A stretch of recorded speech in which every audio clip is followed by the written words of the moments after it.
So Faye and I went to Chipotle on the Friday of St. Patrick's Day weekend, and we talked about our different school experiences. So some similarities that I found during our school experiences was that Faye, when she has a penalty system in her school for misbehaving, they had certain punishments, just as they had in my school, where it's detention or expulsion or calling your parent, calling home.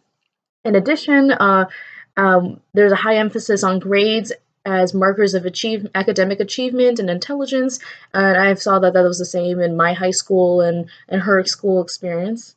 And in addition, what I thought was interesting was that Faye talked about how English was mainly taught in her school, um, and she said that a lot of students ended up losing a lot of their English when they graduated and forgot a lot of it. And I thought that was very similar to how in America, when people learn Spanish or French or German or other languages in high school, many end up forgetting the language that they learned. In addition, some differences that I found was that Faye went to a boarding school, so she lived with her classmates, and in addition to that, she was responsible for cleaning her own dorm, and she was also stayed with the same class uh, throughout from elementary to middle to high school, which was very different from my experience in America, where we had to, after middle school and high school, we started interacting with other students that are different depending on the class and semester.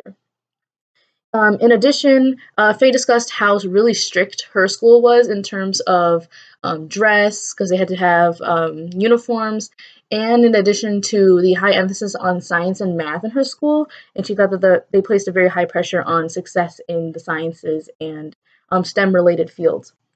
Whereas mine was very diverse in academic emphasis. And some insights that I found was there are a lot of similarities in terms of what is marked as success.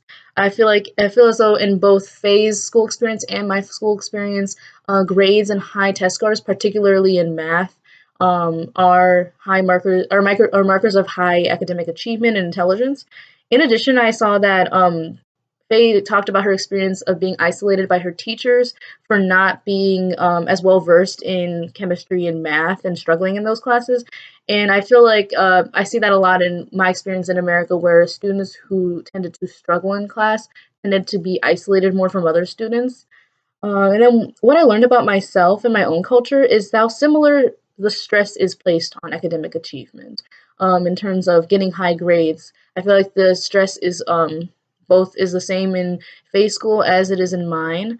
And in addition, what I thought was interesting was they talked about how important it was for the students to clean after themselves. For example, they got marked down for their grades and got punishments if they didn't clean their dorms, and they were like weekly inspections. In addition, they had to clean their own classrooms, which I thought that was interesting because in the United States, we have janitors, custodians, and other staff that mainly clean after the students.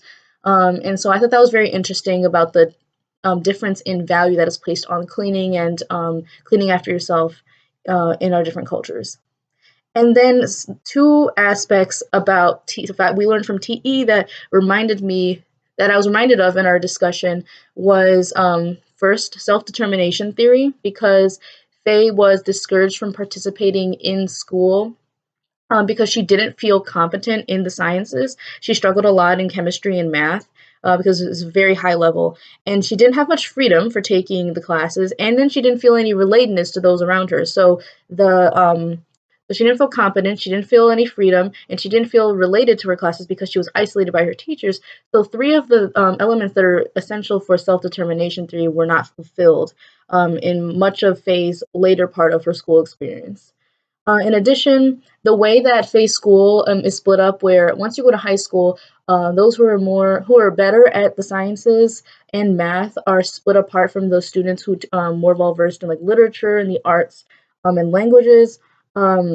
Reminded me of Gardner's multiple intelligence theory that we talked about earlier recently, and because it split up the students that had more of the scientific or logical or mathematical intelligence away from those that were more social, linguistic, or cultural, and non-scientific intelligence. And I thought that was very interesting because I wonder what the implications are for separating students according to the classes that they are best at. and what are the pros and cons of that. So yeah, I had a great time speaking with Faye, and I look forward to hosting her next week. Thank you.